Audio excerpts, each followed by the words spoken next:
जोशीमठ के हालात पर प्रधानमंत्री के प्रधान सचिव डॉक्टर पीके मिश्रा की अध्यक्षता में आज दोपहर बाद एक उच्च स्तरीय समीक्षा बैठक कैबिनेट सचिव, वरिष्ठ अधिकारी और राष्ट्रीय आपदा प्रबंधन प्राधिकरण के सदस्य बैठक में रहेंगे उपस्थित।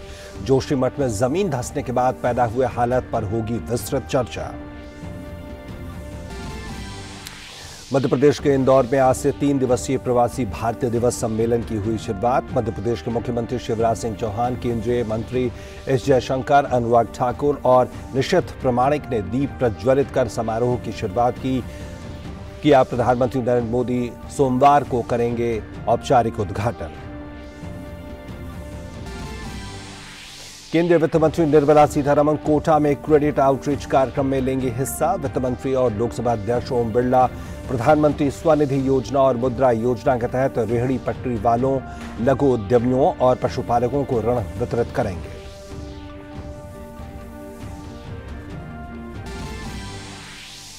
उत्तर भारत के कुछ भागों में शीतलहर का प्रकोप जारी। कड़ाके की ठंड के चलते सामान्य जनजीवन हुआ अस्त व्यस्त। घने कोहरे के चलते सड़क, रेल और हवाई यातायात बाधित।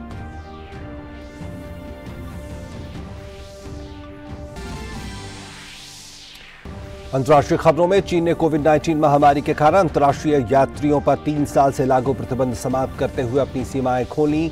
चीन में प्रवेश करने वाले यात्रियों को अब नहीं रहना होगा क्वारंटीन।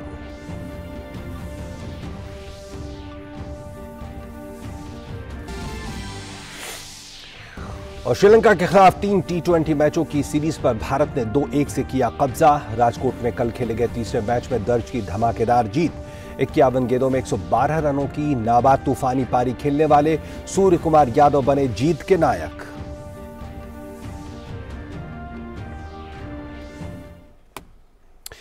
नमस्कार, इस वक्त की तमाम ताजा तरीन खबरों के साथ हाजिर है। मैं हूं प्रकाश और खबर विस्तार से। जोशीमठ पर आज दोपहर बाद प्रधानमंत्री कार्यालय की एक अहम बैठक होगी। प्रधानमंत्री के प्रधान सचिव डॉक्टर पीके मिश्रा आज दोपहर उच्च स्तरीय समीक्षा बैठक करेंगे। बैठक में कैबिनेट सचिव और भारत सरकार के वरिष्ठ अधिकारियों और राष्ट्रीय आपदा प्रबंधन प्राधिकरण के सदस्य रहेंगे।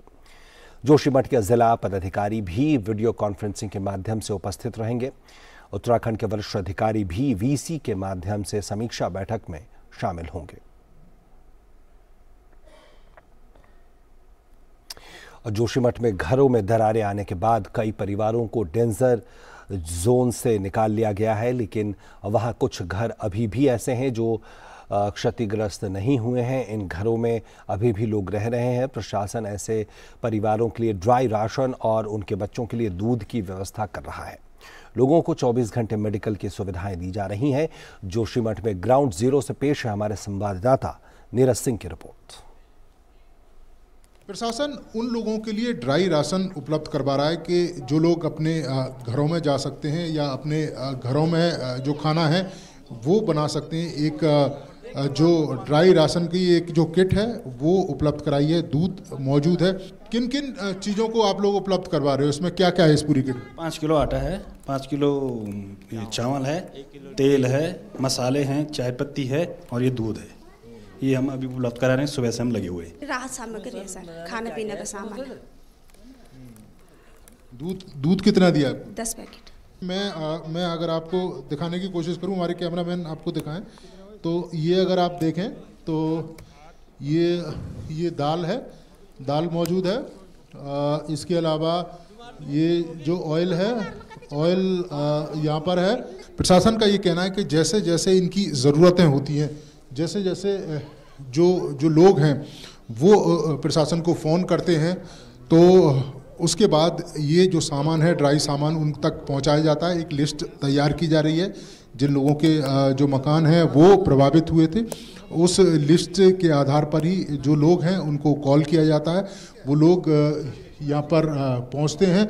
इसके साथ ही अलाव का भी जो इंतजाम है वो यहाँ पर किया गया है जगह जगह, क्योंकि सर्दी का समय है। लकड़ियाँ हैं वो अगर आप देखें यहाँ मौजूद हैं अलाव के लिए, ताकि सर्दी से कम कुछ राहत यहाँ के लोगों को मिल पाए। मेडिकल की जो सुविधा है वो इस तरह के कैंपों में मौजूद है और यहाँ पर डॉक्टर की एक टीम भी है। ये तमाम जो दवाइयाँ हैं वो यहाँ पर मौजूद हैं। किस किस तरह की दवाइयाँ आप लोगों ने यहाँ पे रखी हैं? फर्स्टली तो यहाँ पे लोगों को जो अपने घर से यहाँ पे शिफ्ट किए हैं उनको एक काउंसलिंग के लिए बोला गया है, और बाकी जो डेली फर्स्ट एड वाली दवाइयाँ हैं वो मुहैया की जा रही हैं सरकार की तरफ से, और जिसमें ये बुखार, सर्दी, जुकाम की, दर्द की जो भी समस्याएँ हैं उनके लिए हम यहाँ पे आई है। तो ये डॉक्टर की टीम यहाँ पर मौजूद है, यहाँ पे मतलब 24 घंटे रहती है? हाँ, 24 घंटे। इनका ये कहना है कि अभी जैसे यहाँ पर आए हैं और पहली बार यहाँ पर पहुँचे हैं किट के साथ, और जो भी लोग हैं जिनको भी अगर किसी तरह की परेशानी है तो उसकी एक लिस्ट बनाई जाएगी और उसी के हिसाब से जो दवाइयाँ हैं वो भी डिस्ट्रीब्यूट की जाएंगी। कैमरामैन सुमित के साथ नीरज सिंह, डीडी न्यूज़, जोशीमठ। और मध्य प्रदेश के इंदौर में आज से 3 दिवसीय प्रवासी भारतीय दिवस सम्मेलन शुरू हो गया है। सम्मेलन की शुरुआत दीप प्रज्वलन के साथ हुई। आज यूथ प्रवासी भारतीय दिवस मनाया जा रहा है। मध्य प्रदेश के मुख्यमंत्री शिवराज सिंह चौहान, केंद्रीय मंत्री एस जयशंकर, अनुराग ठाकुर और निशत प्रामाणिक ने दीप प्रज्वलन किया। सम्मेलन का समापन 10 जनवरी को होगा। प्रधानमंत्री नरेंद्र मोदी सोमवार को इस सम्मेलन का औपचारिक उद्घाटन करेंगे, जबकि राष्ट्रपति द्रौपदी मुर्मू सम्मेलन के समापन सत्र की अध्यक्षता करेंगी और प्रवासी भारतीय सम्मान प्रदान करेंगी। 17वें प्रवासी भारतीय दिवस सम्मेलन का विषय है प्रवासी अमृतकाल में भारत के प्रगति में विश्वसनीय भागीदार। 70 विभिन्न देशों के 3500 से अधिक प्रवासी भारतीय इस सम्मेलन में शामिल हो रहे हैं। और इस अवसर पर केंद्रीय मंत्री अनुराग सिंह ठाकुर ने कहा कि भारतीय मूल के प्रतिभाशाली दिमागों ने दुनिया भर के टेक पावर हाउसों में अपनी प्रतिभा के साथ एक रणनीतिक भूमिका निभाई है। India is 1/6 of the humanity. In other words, 1 in every 6 person in the world is an Indian. Our youth is 60% of the population. In fact, you would be surprised to note that the median age of Indian diaspora in many countries around the world is less than that of other foreign-born and immigration populations there, making Indian diaspora youth a sizable force in several countries to reckon with. The Indian diaspora is hardworking and are go-getters in their fields. Your spirit is unparalleled and unflinching.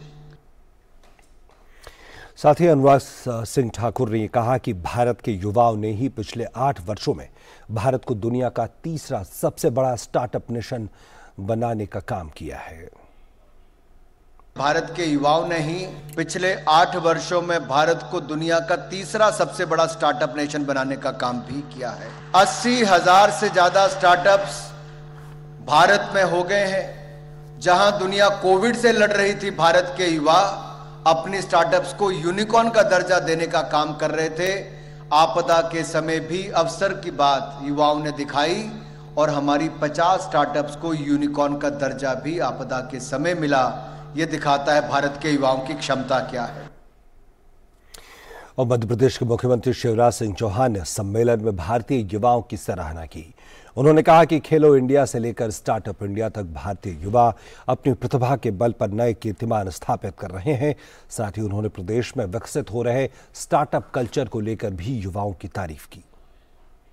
प्रधानमंत्री जी के नेतृत्व में भारत के युवा आज सर्वश्रेष्ठ देने का काम कर रहे हैं।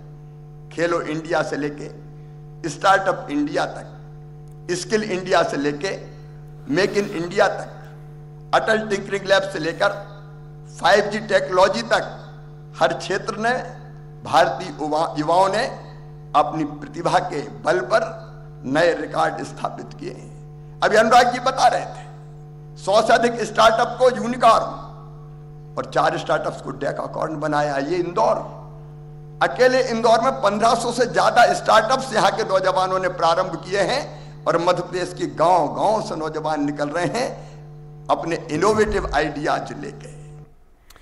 और विदेश मंत्री डॉक्टर एस जयशंकर ने अपने संबोधन में प्रवासी भारतीयों के अपनी मातृभूमि से जुड़ाव की सराहना की। उन्होंने कहा कि भारतीय लोग अब अंतर्राष्ट्रीय समुदाय से भी नए संबंध स्थापित कर रहे हैं।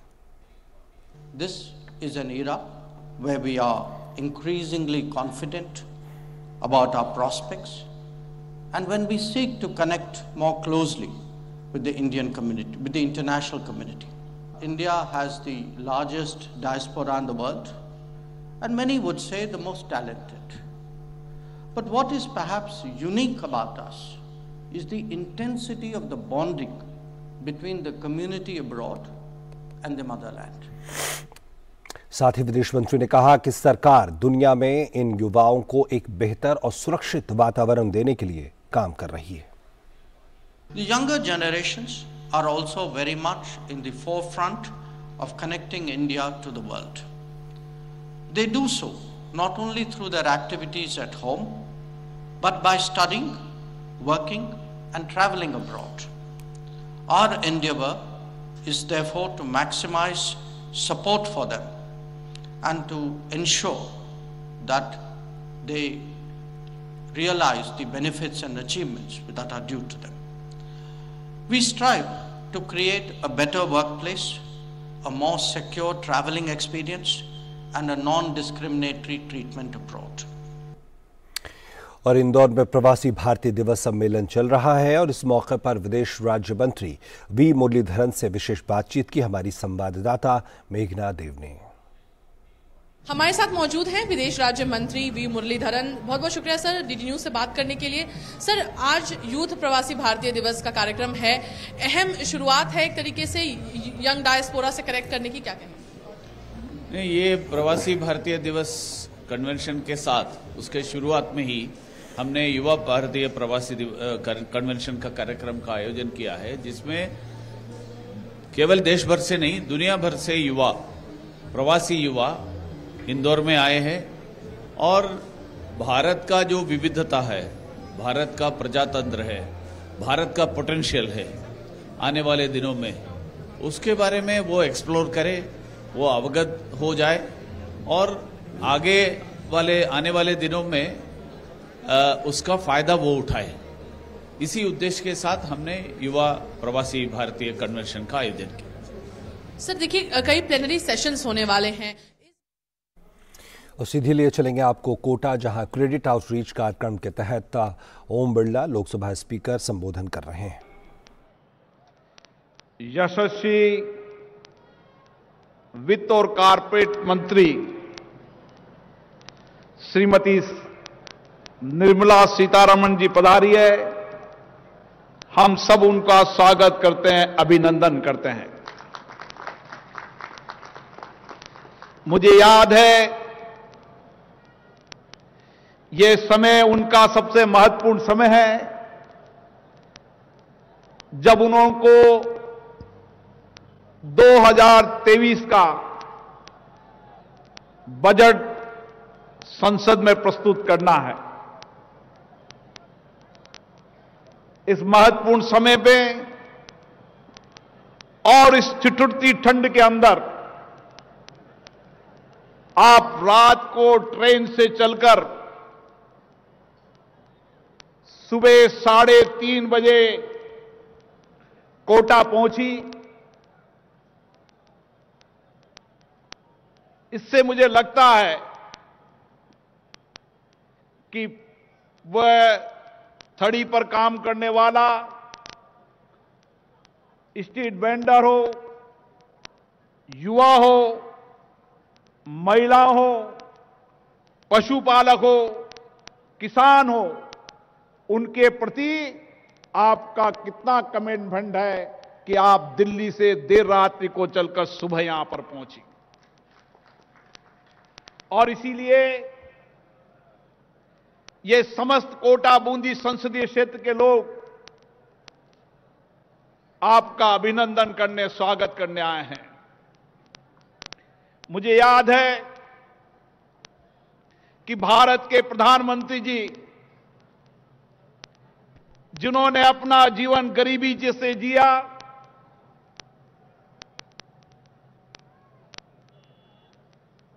उनकी मां ने, स्वर्गीय मां ने उन्हें कठिन परिस्थितियों में पाला,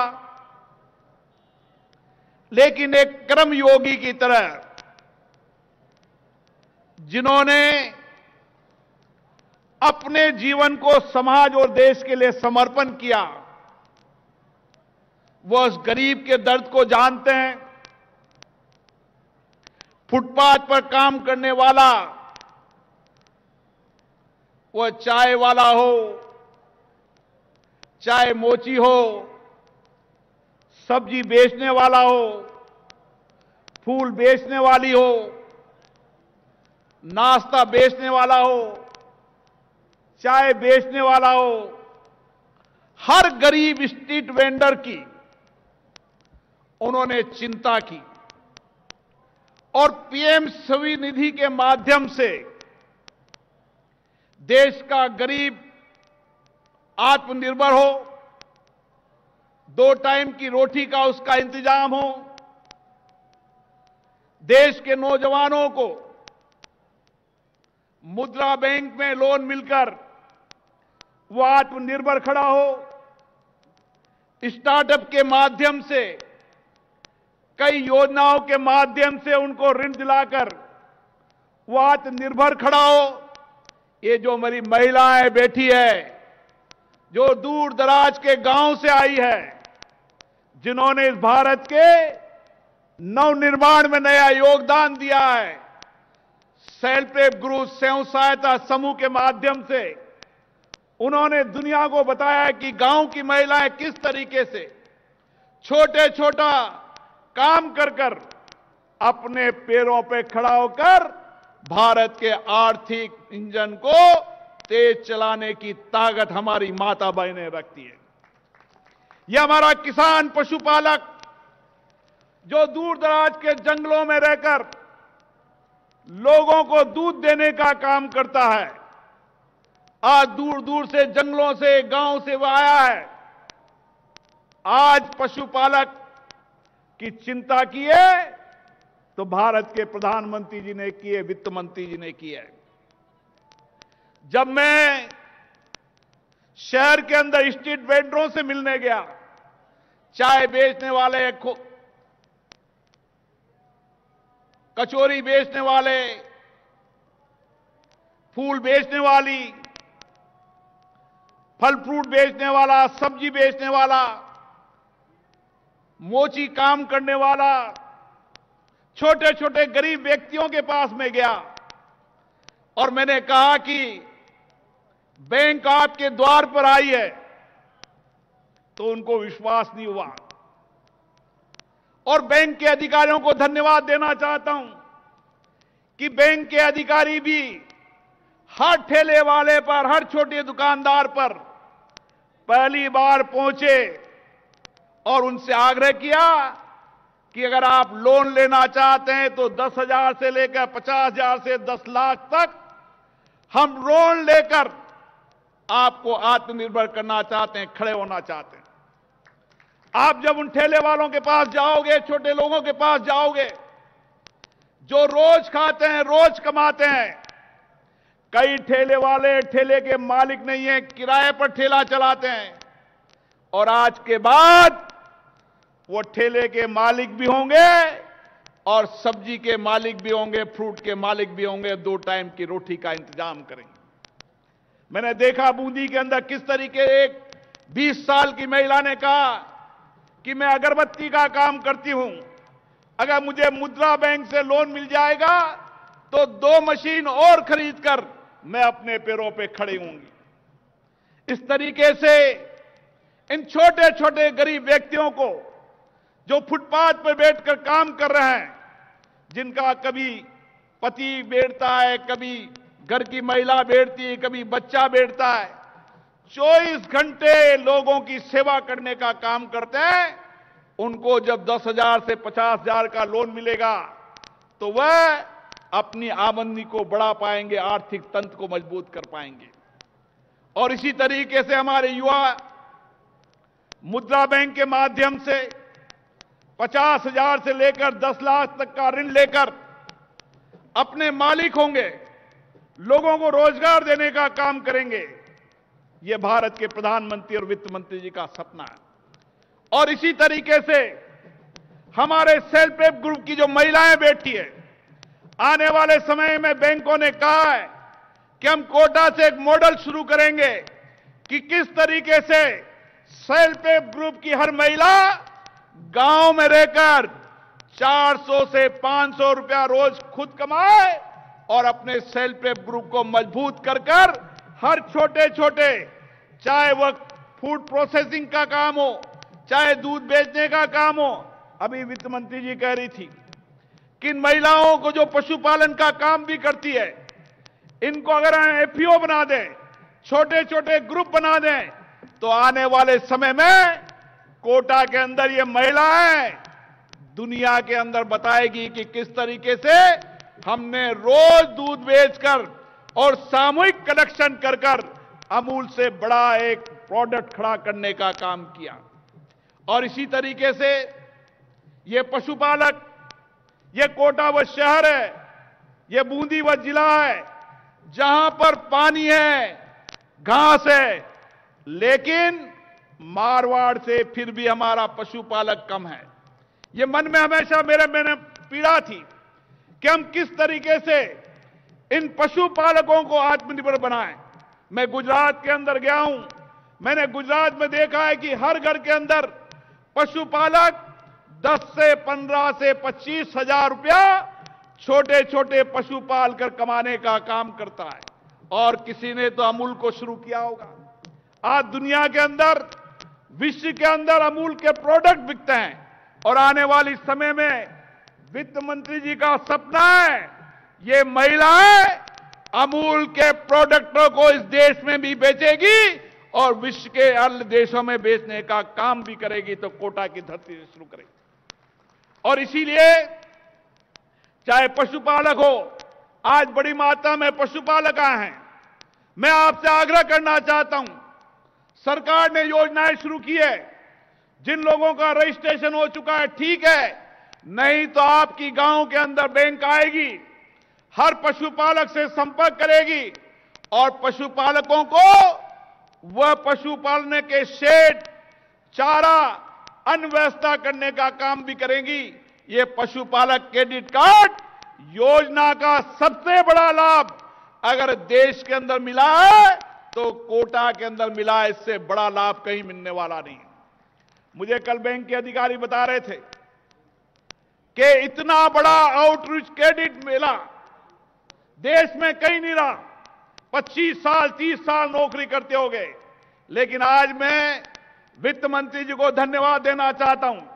वित्त मंत्री जी ने सुबह मीटिंग में कहा, चाहे बूंदी हो चाहे कोटा हो, हमें टारगेट को नहीं देखना, हमें इस कोटा के अंदर, बूंदी के अंदर, देश के अंदर, चाहे स्ट्रीट वेंडर हो, छोटा फुटपाथ पे काम करने वाला व्यक्ति हो, नौजवान हो, महिलाएं हो, पशुपालक हो, किसान हो, उसको सबको आत्मनिर्भर खड़ा करना है। अगर देश का आर्थिक तंत्र, देश का जो इंजन है, वह हमारा भारत का सबसे गरीब व्यक्ति है। जिस दिन भारत का गरीब व्यक्ति आर्थिक तंत्र से मजबूत हो जाएगा, 2 टाइम की रोटी का इंतजाम करने लगेगा। आज भी दुनिया के अंदर भारत आर्थिक तंत्र के अंदर आर्थिक रूप से सबसे आगे है। आने वाले समय के अंदर दुनिया के अंदर भारत आर्थिक ग्रोथ में सबसे आगे होगा, तो हमारे गरीब स्ट्रीट वेंडर, युवा, महिलाएं, पशुपालक, किसान के कारण होगा। हम नया आर्थिक तंत्र खड़ा करना चाहते हैं, देश के सबसे गरीब व्यक्ति को सबसे मजबूत बनाना चाहते हैं, और यह मजबूत बनेगा बैंक के ऋण लेकर। छोटे छोटे, मुझे याद है जब फुटपाथ पे गया तो मैंने कहा 50,000 का लोगे, 10,000 का, उन्हें कहा 10,000 का। 10,000 से चुकाएंगे, 12 महीने 20,000 मिलेगा, 20,000 चाहेंगे 50,000 मिलेगा। गांव का व्यक्ति भी समझता है कि अगर हम समय पे ऋण चुका देंगे, हमारी सिविल ठीक होगी, तो बैंक वाला बुलाकर हमें ऋण देगा, और ऋण हमारे आर्थिक तंत्र को चलाने में सहायक होता है। मैंने किसानों के, मजदूरों के, गरीब व्यक्तियों के दर्द को देखा है, किस तरीके से सब्जी बेचने वाला, फुटपाथ पर काम करने वाला 3 रुपए 4 रुपए सैकड़े में ब्याज से पैसा लेता है, 10,000 रुपए का ऋण लेता है, प्राइवेट व्यक्ति 1,000 पहले रख लेता है, 9,000 देता है, फिर 24% 2 रुपए सैकड़े ब्याज लेता है। आने वाले समय के अंदर आप निश्चित रहो, कोटा के अंदर हर गरीब जो फुटपाथ पे बैठा है, आज भी मिलेगा, कल भी मिलेगा। आज से शुरुआत हुई है और ये शुरुआत जब तक अंतिम व्यक्ति को ऋण नहीं मिल जाएगा, जब तक ये कार्रवाई चलती रहेगी। चाहे स्ट्रीट वेंडर हो, चाहे नौजवान हो, चाहे महिलाएं हो, सेल्फ हेल्प ग्रुप की, छोटे छोटे घर पर काम करती है, कोई ब्यूटी पार्लर का काम करती है, कोई फूड प्रोसेसिंग का काम करती है, कोई खाना बनाने का काम करती है, कोई टिफिन का काम करती है, कोई मुंगड़ी बनाने का काम करती है, कोई पापड़ बनाने का काम, बहुत छोटा छोटा काम। और मेरा सपना यही है कि मैं मेरी महिलाओं को 300, 400, 500 रुपए घर बैठकर उसको काम मिले। इसलिए उनको कच्चा माल कोई कंपनी देगी, फिनिश्ड माल बनाकर देगी और उसका वैल्यू एडिशन करने का काम भी आने वाले समय में हम करेंगे। इसलिए मेरा आपसे आग्रह है कि आज आप बड़ी संख्या में यहां पर आए, बड़ी अपेक्षा से आए, आकांक्षा से आए। आप निश्चित रखिए, बैंक के सेक्रेटरी साहब ने भी कहा और वित्त मंत्री जी का भी सपना है कि हर व्यक्ति को आर्थिक रूप से मजबूत करना, ऋण देकर उसको संबल प्रदान करना, ताकि वह अपने काम को, अपने व्यापार को, अपने उद्योग को, अपने व्यवसाय को, चाहे घर पे करता हो चाहे कहीं भी करता हो, खड़ा हो सके और उस ऋण को भी चुकाकर अपने जीवन को ठीक से यापन कर सके। मैं पुनः यहां पर पधारे वित्त मंत्री जी का बहुत बहुत अभिनंदन करता हूं। मुझे पता है कि एक दिन भी दिल्ली से निकलना उनके लिए बहुत मुश्किल है, लेकिन वह कमिटमेंट की हमेशा पक्की है।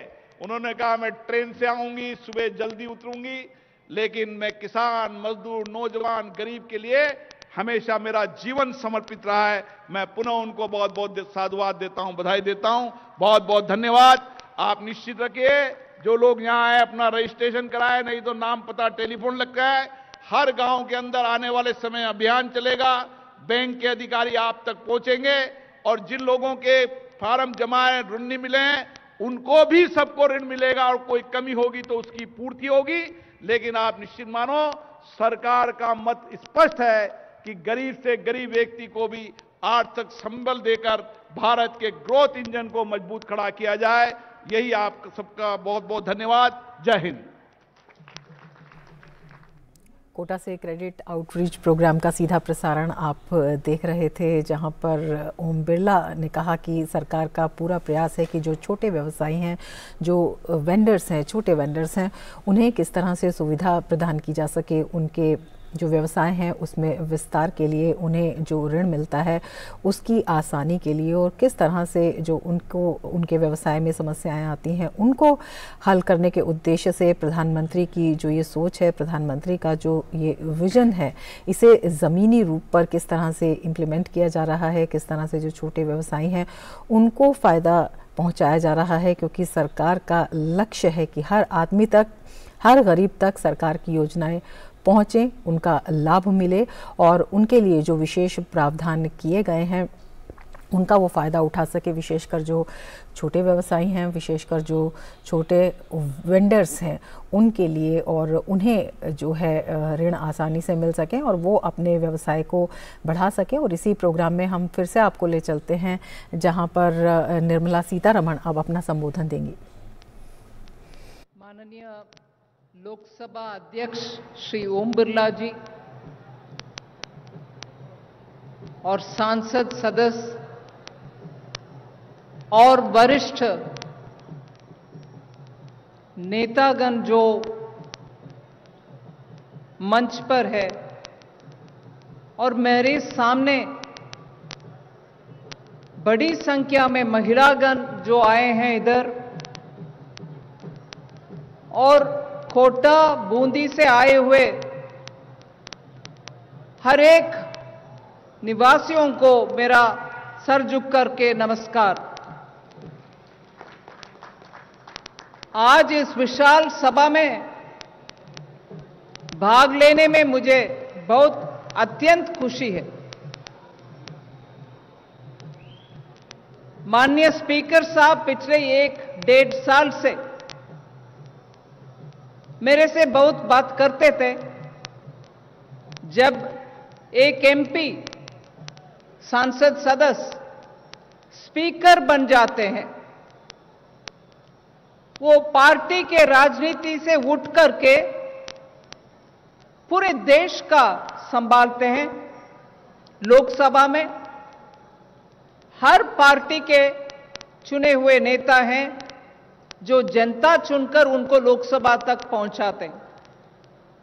उन सबको देखभाल करना और उनको चर्चा में भाग लेने के लिए एक मौका देना और लोकसभा को अच्छे से चलाना, ये सब बहुत ही कठिन काम है और उसमें बहुत सबसे मिलजुल करके बात करके उनको साथ लेकर के चलना पड़ता है। पिछले 3-4 साल से हम सब देख रहे हैं कैसे कोटा से चुने हुए सांसद स्पीकर बनने के बाद हाउस चलाने में एकदम सफल रहे, शांति से अच्छे चले हाउस और हर विषय को विस्तृत रूप में चर्चा करना, उसमें चर्चा के बाद जरूरत पड़े तो वोटिंग भी करना। इस तरीके से जो हमारे पार्लियामेंट चलाना है उसमें अच्छे उनके शैली बोलचाल सबके साथ हमारे ओम बिरला जी अच्छा काम कर रहे हैं और पार्लियामेंट को चला रहे हैं और इसको सब लोग प्रेरणादायक भी मानते हैं। मैं भी देखती हूं जब चर्चा में इधर से उधर, उधर से इधर गर्माहट से लोग बात करते हैं, फिर भी माननीय स्पीकर साहब अच्छे संभालते हैं, किसी के ऊपर टीका टिप्पणी नहीं करते हैं, मगर जरूरत पड़ते तो सबको अंदर उनके कमरे में बुला करके बात करते हैं कि पार्लियामेंट चलाना हमारे देश के लिए हित है, अब करो। और उनके बात सुन करके सब अच्छे से लोकसभा चलाने में सफल काम करते हैं। मगर मैं ये इसको इतना विस्तार से क्यों बोल रही हूं? इसलिए बोल रही हूं कि जब स्पीकर बन जाते हैं लोग, उनके अपने पार्टी, उनके अपने क्षेत्र के ऊपर काम करने में कम समय मिलता, ज्यादा समय हाउस संभालने में ही चली जाता है। फिर भी माननीय हमारा ओम बिरला जी कोटा को कभी भूलते नहीं है। कोटा के समस्या के ऊपर चिंता करते रहते हैं और मैं जब बोलती हूं पिछले 1 साल से मेरे से बात करते हैं कि क्या कोटा में जो भी प्रधानमंत्री जी का गरीब के लिए जो भी योजनाएं, महिला के लिए जो भी योजनाएं, युवा के लिए जो भी योजना है, उन सबका अच्छा बैंक आगे बढ़ा रहे हैं क्या? हमारे लोगों को उससे फायदा मिल रही है क्या? ऐसे करके हर बार कोटा बूंदी के विषय मेरे से बात करते रहते थे। मैंने उसके बाद जैसे हर क्षेत्र के ऊपर बैंकों के साथ बैठ करके अध्ययन करती हूं, उसका नतीजा देखती हूं, क्या अच्छा चल रही नहीं चल रही है। उस दौरे में कोटा बूंदी के ऊपर एक बार विस्तृत तरीके से बैंकों के साथ बात हुआ। फिर बैंकों को मैंने स्पष्ट कहा कि आप अगले 3 महीने के अंदर कोटा में जाकर के हर पंचायत और शहरी या गांव, हर जगह पर जिनको प्रधानमंत्री के एक भी योजना को ना छोड़ते हुए सभी योजना के द्वारा उनको जो उपलब्धियां मिलना है वो मिलने के लिए कोशिश करें, जाकर उधर बैठकर काम करें। ऐसे करके दिल्ली में जो अधिकारीगण है उनको भेजा। वो पिछले 3 महीने से मुझे मालूम है हर पंचायत में गए, हर गांव में गए और हर सड़क पटरी में जो ठेला वाला है उनसे बात किए, और पशुपालक को जो प्रधानमंत्री जी ने किसान क्रेडिट कार्ड के द्वारा किसान खेती में जो काम करते हैं उनके लिए लोन देते हैं, उनको समय समय पर खरीफ हो रबी हो उनको जो आवश्यकता होता है वो सब देने के काम जो बैंक करते हैं, वो सब करते हुए भी नया अभी जोड़ा गया है। किसान का मतलब खेती में काम करने वाला सिर्फ नहीं, पशुपालक करना भी किसान जैसे ही है, इसीलिए उनको भी केसीसी कार्ड मिलना चाहिए। अगर जब केसीसी कार्ड मिलते हैं उसके बाद उनको ऋण सुविधा से मिल जाता है। इसीलिए पशुपालक को पहचानो पहले और उनको केसीसी कार्ड दिलवाओ, और केसीसी कार्ड दिलवाने के बाद उनको जो भी सुविधा बैंक से मिलना है वो भी दिला दो। ये सब काम पिछले 3 महीने में अच्छा खासा स्पीड में चला, उसके कारण आज हम देख रहे हैं। मैं उदाहरण से आज का जो इस कार्यक्रम में फायदा जिनको मिल रही है उनके विषय में 1-2 मिनट बात करना चाहती हूं। कोटा, सिर्फ कोटा में आज पीएम स्वनिधि के द्वारा रेडी पटरी में चाय बेचना, कचौरी बेचना, उनके लिए आज 2363 नंबर 2000 से ऊपर 2300 से ऊपर लोगों को आज पीएम स्वनिधि के द्वारा लोन मिल रही है। उसमें वैल्यू 3 करोड़ से ज्यादा अमाउंट आज बंटवारा होने वाले हैं। कुल मिलाकर के 7000 से ज्यादा लोग कोटा में पीएम स्वनिधि में 10,000 हो, 5,000 हो, 50,000 हो, 10 लाख के तक लोन मिलना अभी संभव हो गया है। 7,000 लोग को कोटा में मिल रही है।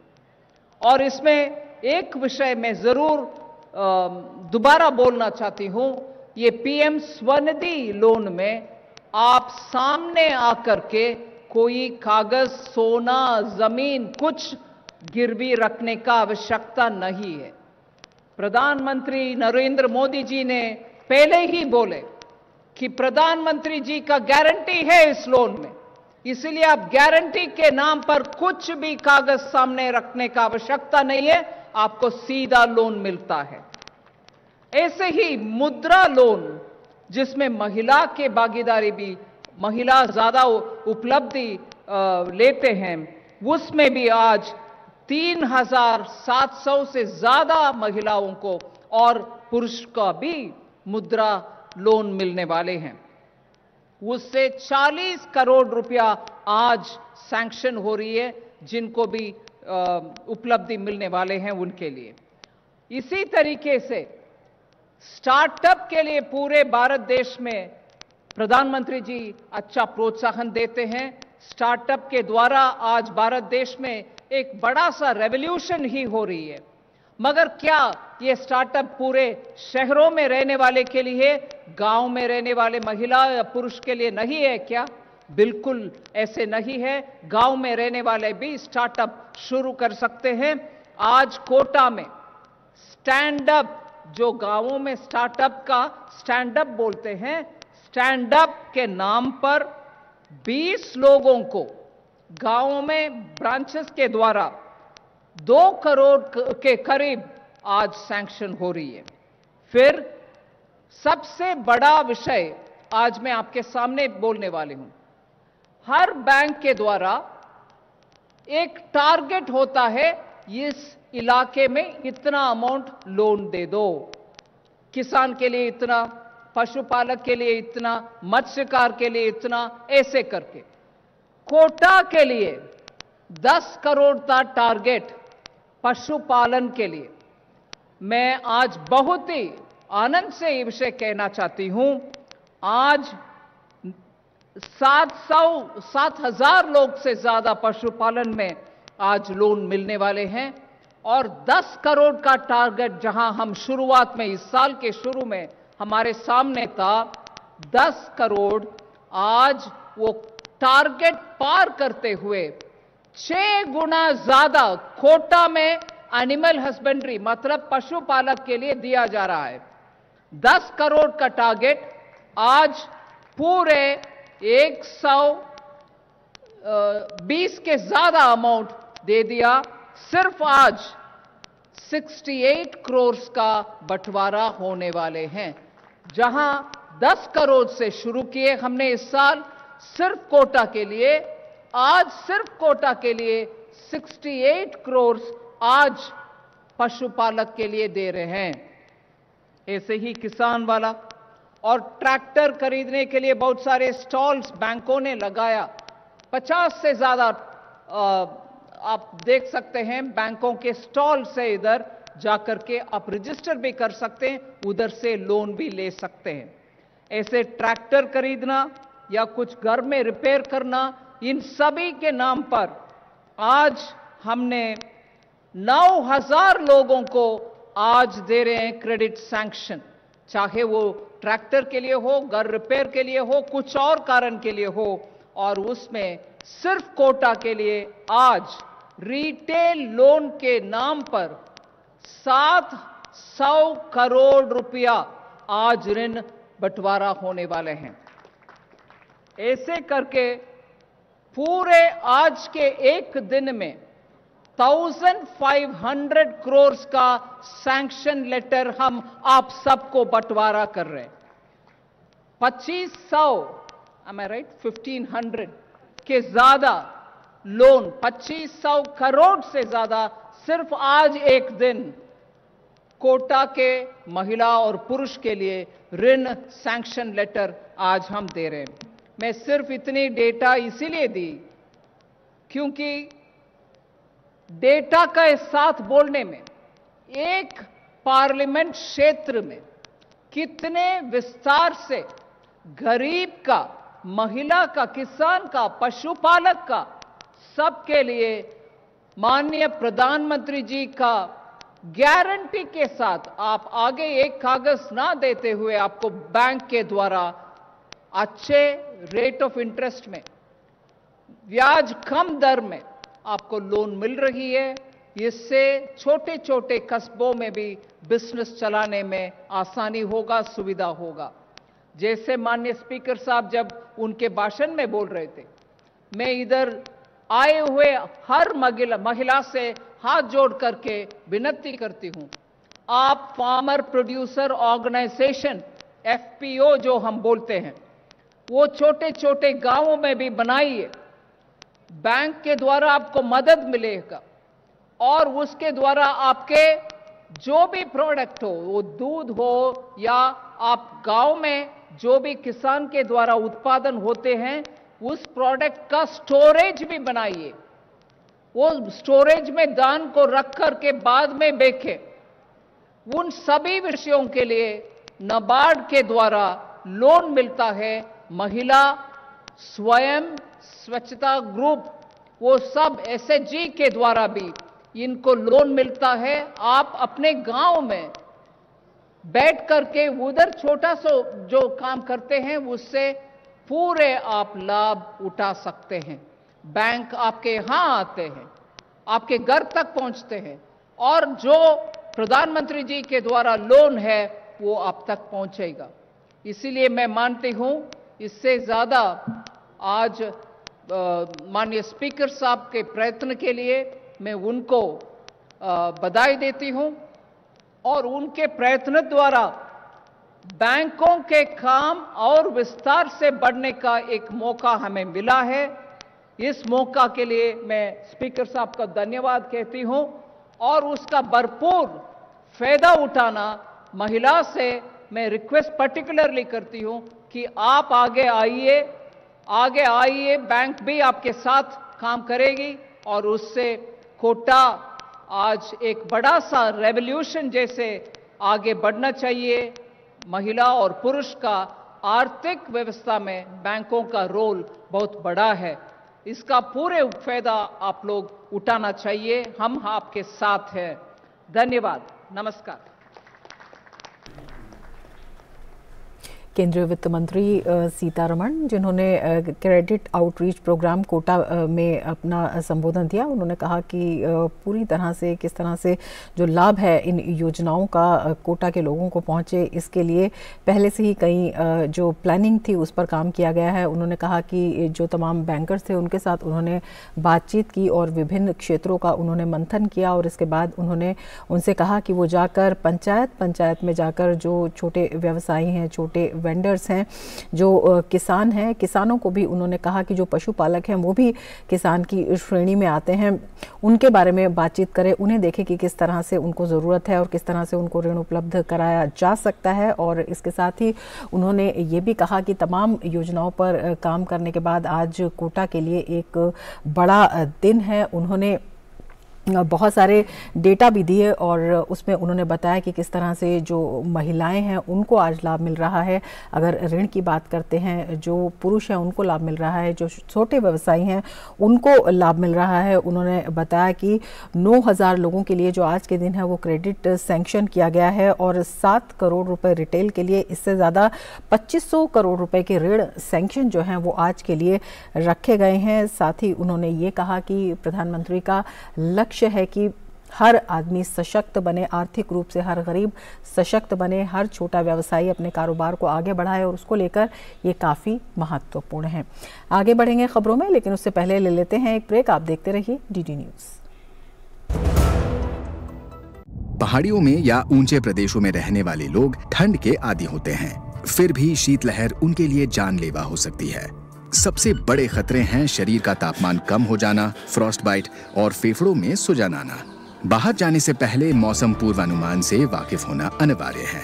कहीं जाते वक्त धर्मशाला, पंचायत घर और नजदीकी चिकित्सा सेवा से अवगत रहें। खराब मौसम के कारण आप रास्ते में फंस सकते हैं। वाटरप्रूफ थैली में पर्याप्त कपड़े, भोजन और पानी साथ रखें। नम और गीले कपड़े तुरंत बदलें।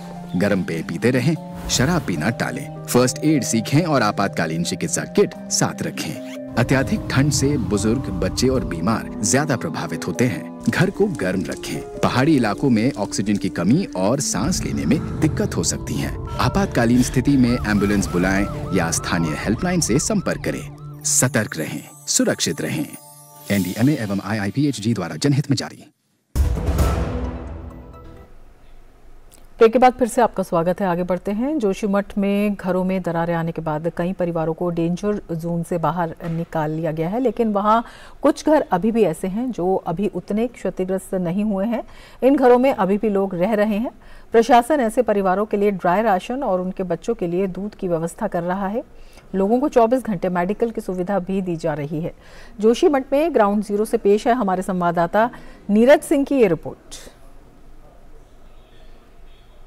प्रशासन उन लोगों के लिए ड्राई राशन उपलब्ध करवा रहा है कि जो लोग अपने घरों में जा सकते हैं या अपने घरों में जो खाना है वो बना सकते हैं। एक जो ड्राई राशन की एक जो किट है वो उपलब्ध कराई है। दूध मौजूद है। किन किन चीज़ों को आप लोग उपलब्ध करवा रहे हो, इसमें क्या क्या है इस पूरी किट? 5 किलो आटा है, 5 किलो चावल है, तेल है, मसाले हैं, चाय पत्ती है और ये दूध है। ये हम अभी उपलब्ध करा रहे हैं। सुबह से हम लगे हुए हैं। राहत सामग्री है सर, खाने पीने का सामान। दूध कितना दिया? 10 पैकेट। मैं अगर आपको दिखाने की कोशिश करूं, हमारे कैमरामैन आपको दिखाएं तो ये अगर आप देखें तो ये दाल है, दाल मौजूद है। इसके अलावा ये जो ऑयल है, ऑयल यहाँ पर है। प्रशासन का ये कहना है कि जैसे जैसे इनकी ज़रूरतें होती हैं, जैसे जैसे जो लोग हैं वो प्रशासन को फ़ोन करते हैं तो उसके बाद ये जो सामान है, ड्राई सामान, उन तक पहुंचाया जाता है। एक लिस्ट तैयार की जा रही है। जिन लोगों के जो मकान हैं वो प्रभावित हुए थे, उस लिस्ट के आधार पर ही जो लोग हैं उनको कॉल किया जाता है। वो लोग यहाँ पर पहुँचते हैं।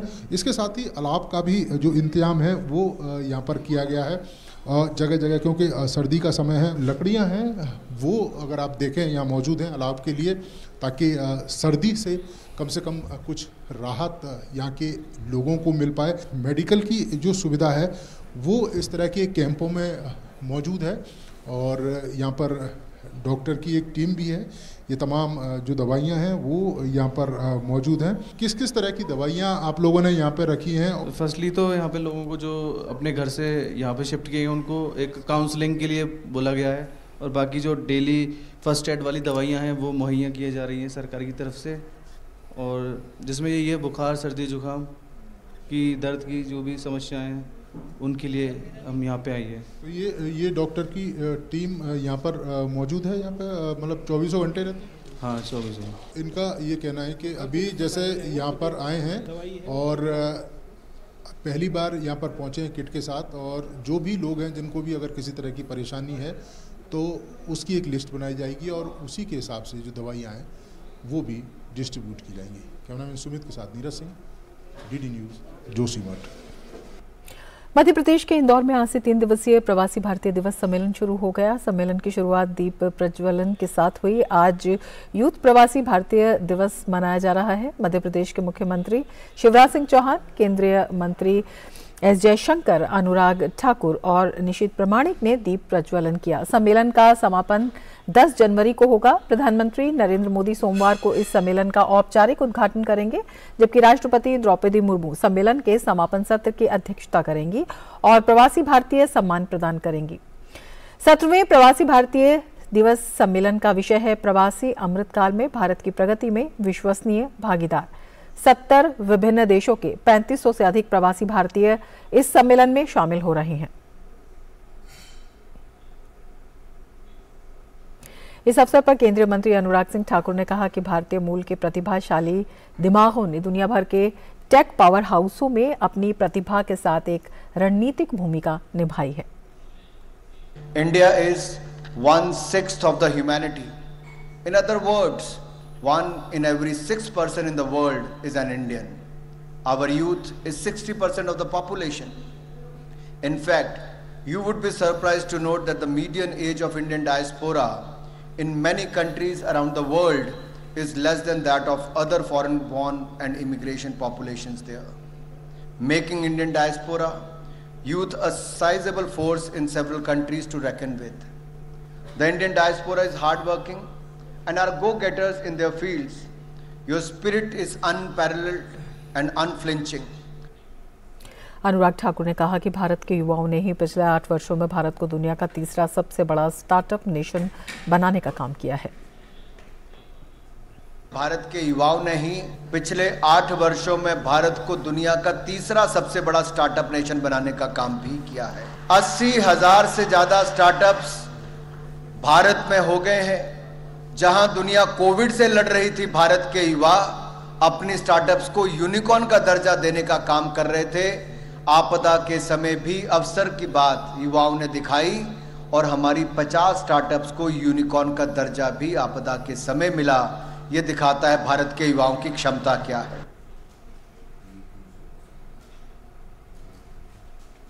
मध्य प्रदेश के मुख्यमंत्री शिवराज सिंह चौहान ने सम्मेलन में भारतीय युवाओं की सराहना की। उन्होंने कहा कि खेलो इंडिया से लेकर स्टार्टअप इंडिया तक भारतीय युवा अपनी प्रतिभा के बल पर नए कीर्तिमान स्थापित कर रहे हैं। साथ ही उन्होंने प्रदेश में विकसित हो रहे स्टार्टअप कल्चर को लेकर भी युवाओं की तारीफ की।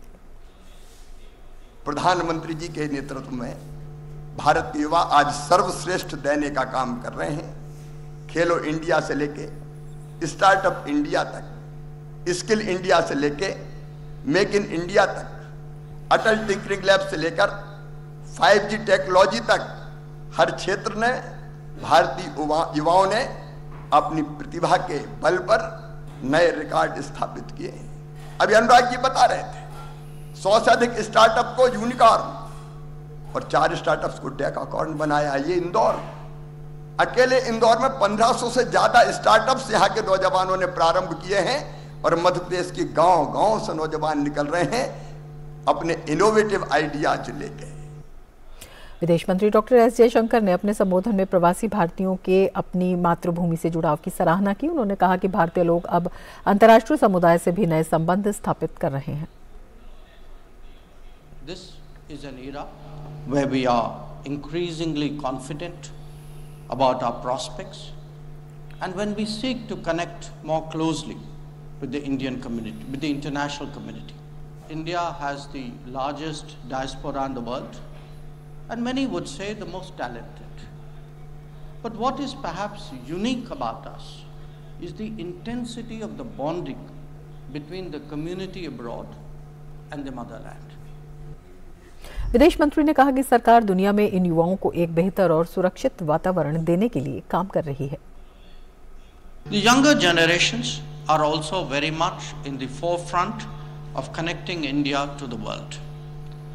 They do so not only through their activities at home, but by studying, working, and traveling abroad. Our endeavor is therefore to maximize support for them and to ensure that they realize the benefits and achievements that are due to them. We strive to create a better workplace, a more secure traveling experience, and a non-discriminatory treatment abroad. इसके साथ ही इस bulletin में फिलहाल इतना ही। नमस्कार।